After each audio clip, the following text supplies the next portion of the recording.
लोकसभा में 545 लोग बोलते हैं। अगर आपस में बोलने लगेंगे ना तो मार हो जाएगा। इसलिए जिसको जो सवाल करना है, ओम बिरला साहब अभी अध्यक्ष, सवाल पूछिए। महाराज हमारे यहाँ एयरपोर्ट नहीं बना है, तो कहेंगे ठीक। अध्यक्ष क्या होता है लोकसभा का? लोकसभा में 545 लोग बोलते हैं। अगर आपस में बोलने लगेंगे ना तो मार हो जाएगा। रे तुम बैठ से चोट्टा, तुम कैसे बोला, रे तुम्हारा क्या चीज है, तुम्हारा क्या चीज है, नौटंकी होने लगेगा। समझ में आ गया कि नहीं आ गया? नौटंकी जरूरत से ज्यादा होने लगे।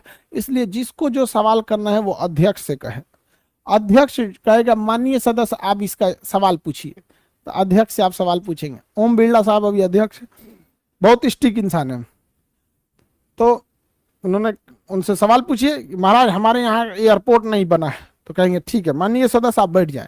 नागर विमानन मंत्री खड़े हुए, माननीय सदस्य का जवाब दे, तो मंत्री साहब उस सदस्य का जवाब नहीं देंगे, स्पीकर को बोलेंगे कि माननीय स्पीकर महोदय आपने मुझे बोलने का मौका दिया, इसके लिए धन्यवाद। हमारे पास सीमेंट घट गया है, ट्रैक्टर खाली नहीं है, कहाँ से सब गिट्टी बालू ढोवाएगा, एयरपोर्ट कैसे बनेगा, एयरपोर्ट पे सब आके गधा बांध देगा सब, हम उनके यहाँ एयरपोर्ट नहीं बनाएंगे, जो भाषण देना है भाषण दे दे। अब स्पीकर कहेंगे माननीय सदस्य आपको जवाब मिल गया, आप बैठे रहिए, आप किसी और को सवाल पूछने दीजिए। ऐसे ही सवाल जवाब करते रहता है सर। तो अध्यक्ष का बहुत ज्यादा जिम्मेदारी होती है, ठीक है। अध्यक्ष इन्हीं 545 में से होता है। याद रखिएगा अध्यक्ष का चुनाव होता है, अध्यक्ष का चुनाव होता है और उपाध्यक्ष का भी होता है। अध्यक्ष और उपाध्यक्ष दोनों इसी में से होता है। Deputy speaker, deputy speaker. देखिए यहां पे क्या लफड़ा था कि सभापति इस 245 में से नहीं आया था, क्योंकि उपराष्ट्रपति को ही सभापति की जिम्मेदारी दी गई थी। यहां पर क्या होता है कि 545 में से ही एक को चुन लिया जाता है अध्यक्ष और एक को चुन लिया जाता है उपाध्यक्ष। इस चुनाव में जनता भाग नहीं लेती है, बल्कि यही 545 अपने में से किसी एक को अध्यक्ष चुनते हैं और किसी एक को उपाध्यक्ष चुनते हैं, किसी एक को अध्यक्ष और किसी एक को उपाध्यक्ष चुनते हैं। वही चुनेंगे जिनकी सरकार रहेगी, क्योंकि सरकार जिसकी है उसके पास ज्यादा संख्या है, और जिसके पास संख्या ज्यादा है 273 से ज्यादा है, उसी की सरकार है, उसी का अध्यक्ष है, उसी का उपाध्यक्ष रहेगा, ठीक है। तो अध्यक्ष और उपाध्यक्ष का चुनाव लोकसभा अपने ही सदस्यों में से करती है, जबकि राज्यसभा में केवल उपसभापति का चुनाव अपने सदस्य में से होता है, सभापति का चुनाव उनके अपने सदस्य में से नहीं होता है। आगे बढ़े, देखिए तो ये तो हो गया लोकसभा का अध्यक्ष। लोकसभा का अध्यक्ष लोकसभा का पदेन होता है। लोकसभा का अध्यक्ष लोकसभा का क्या होता है? पदेन होता है। लोकसभा का पदेन होता है। अगर लोकसभा में गणपूर्ति नहीं है, अगर गणपूर्ति नहीं है तो लोकसभा का अध्यक्ष इसकी कार्रवाई को क्या कर सकता है? रोक सकता है, कार्रवाई को रोक सकता है।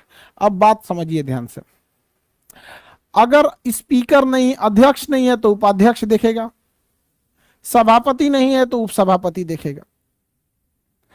ऐसा भी तो हो सकता है अध्यक्ष उपाध्यक्ष दोनों नहीं है, अध्यक्ष और उपाध्यक्ष दोनों नहीं है, तो ऐसे कंडीशन में देश पर कोई बहुत बड़का आफत नहीं आ जाने वाला है कि अध्यक्ष उपाध्यक्ष नहीं है तो बहुत बड़का देश पे आफत आ जाएगा।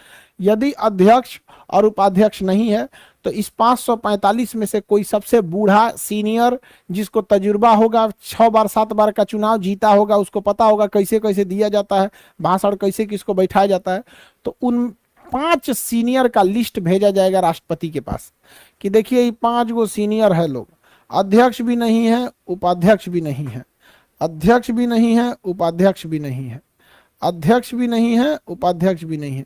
इन 5 सीनियर जो हैं, अध्यक्ष और उपाध्यक्ष की अनुपस्थिति में इन 5 सीनियर के नाम को भेजा जाएगा कहां पर? इन 5 सीनियर के नाम को भेजा जाएगा राष्ट्रपति के पास, और राष्ट्रपति उसमें से किसी एक को अध्यक्ष, किसी को एक को उपाध्यक्ष टेम्पोररी चुन देंगे कि हाँ भैया आप लोग रहिए, अभी वो आएंगे जो फुल टाइम वाले हैं, जब आएंगे तो आप हट जाइएगा। सेम कंडीशन होता है राज्यसभा में, जब सभापति भी नहीं हो, उपसभापति भी नहीं हो, तो उस कंडीशन में भी राज्यसभा में से 5 वरिष्ठ यानी सीनियर का लिस्ट भेज दिया जाता है राष्ट्रपति को। राष्ट्रपति सुझाव देते हैं इन 5 में से किसी एक को अध्यक्ष और दूसरे को उपाध्यक्ष, या एक को सभापति दूसरे को उपसभापति मनोनीत कर दो, नियुक्त कर दो कुछ समय के लिए। कितने के लिए? कुछ समय के लिए। तो इतना समझ में आ गया कि नहीं आ गया? किसी को दिक्कत? राज्यसभा का सबसे बड़ा अधिकारी कौन होता है? राज्यसभा का सबसे बड़ा अधिकारी सभापति। और लोकसभा का सबसे बड़ा अधिकारी अध्यक्ष, लोकसभा का सबसे बड़ा अधिकारी अध्यक्ष। आगे बढ़े, अब ध्यान से समझिएगा। अध्यक्ष जो होता है वो लोकसभा की सारी कार्रवाई को मेंटेन करता है। यहीं से किसी को बोलने का परमिशन अध्यक्ष देता है, किसी को बैठने का परमिशन अध्यक्ष देता है। लगातार 60 दिन तक नागा मार देंगे सदन में तो आपकी सदस्यता रद्द करने का आदेश अध्यक्ष देता है।